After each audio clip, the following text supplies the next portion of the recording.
So I think text is really at the core of what it means to be certainly a religious Jew, and it has defined how Judaism has grown and developed over the centuries.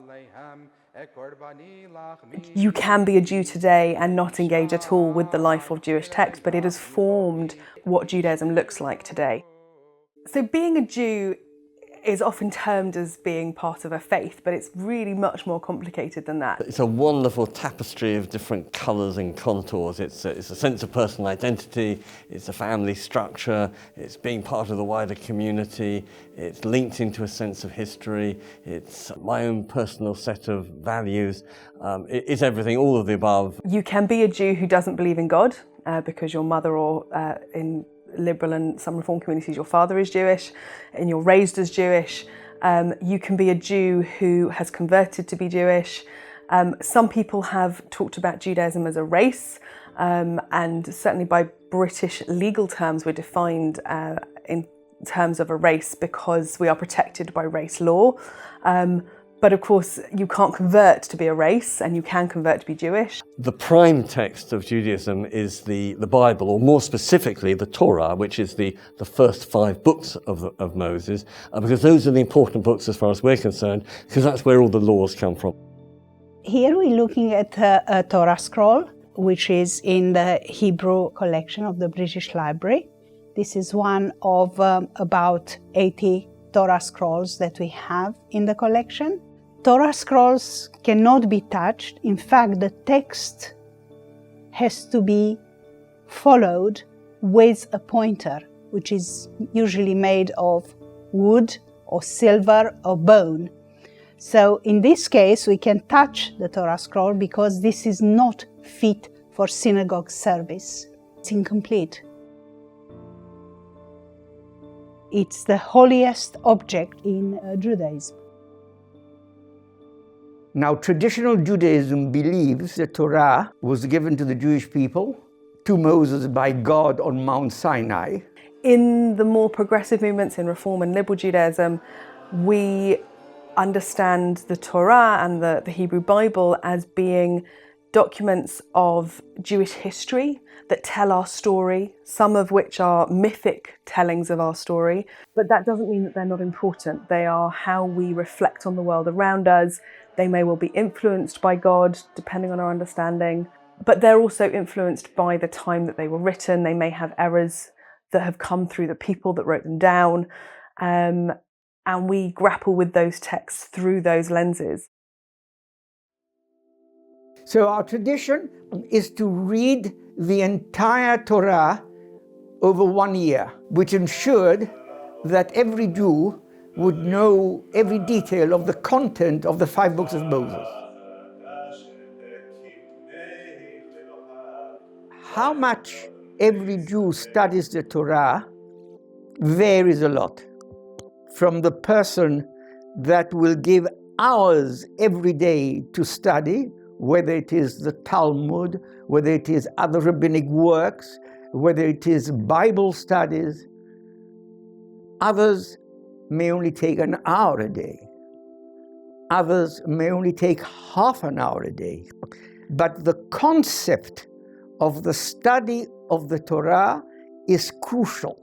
And it is that study, more than anything else, that has preserved the unity of the Jewish people and has made people understand the importance of keeping the different commandments in the Torah.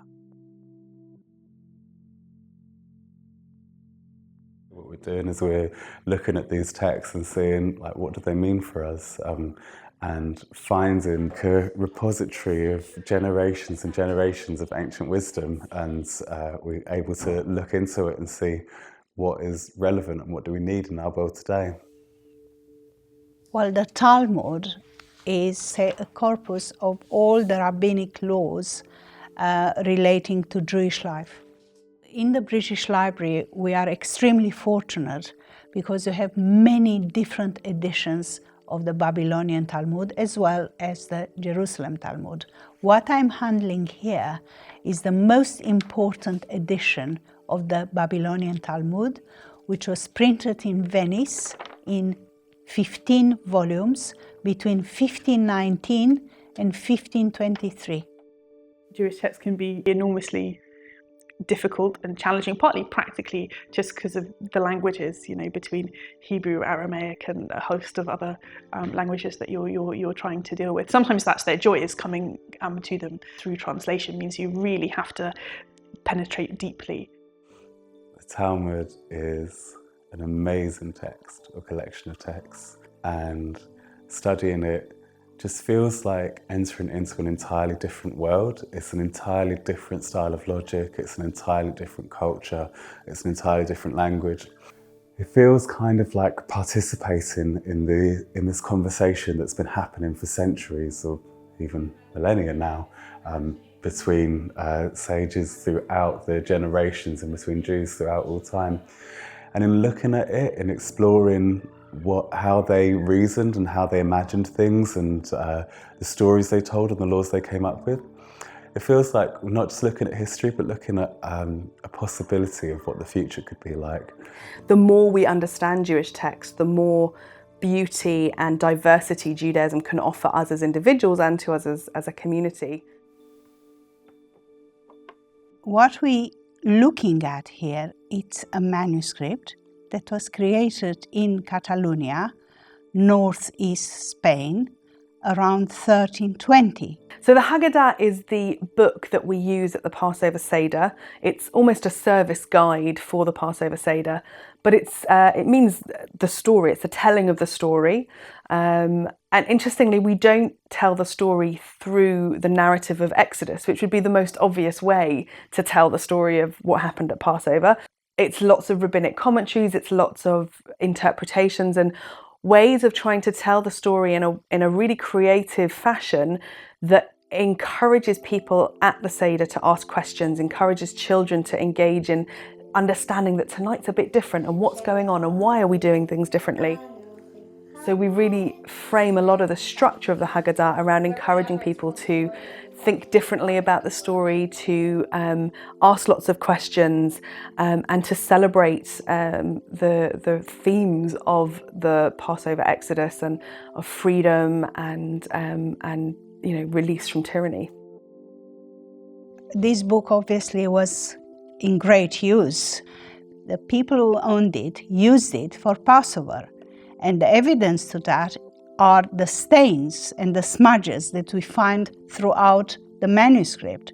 These are usually stains from wine, because during the Passover Seder, the festive meal, we are supposed to drink 4 cups of wine, but there are also smudges and stains from food, and maybe even some little crumbs from different foods that the family or the owners used on Passover Eve.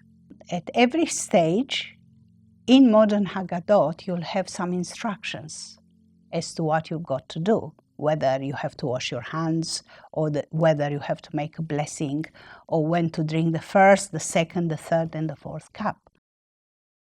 We are supposed to eat a certain amount of specific foods. And again, they each have a symbolic meaning. As regarding the bitter herb, that is symbolizes the bitter times they had as slaves in Egypt. At my Seder now, I have the regular Seder plate with symbols that encourage people to ask questions and to remember the themes of the Passover Seder. And I add an alternative Seder plate with some of these new rituals that have emerged. I put a piece of chocolate or some coffee beans to represent the idea that we should focus on trying to buy fair trade food, because when we buy things that aren't fair trade, we are enslaving others. And this is a festival celebrating freedom.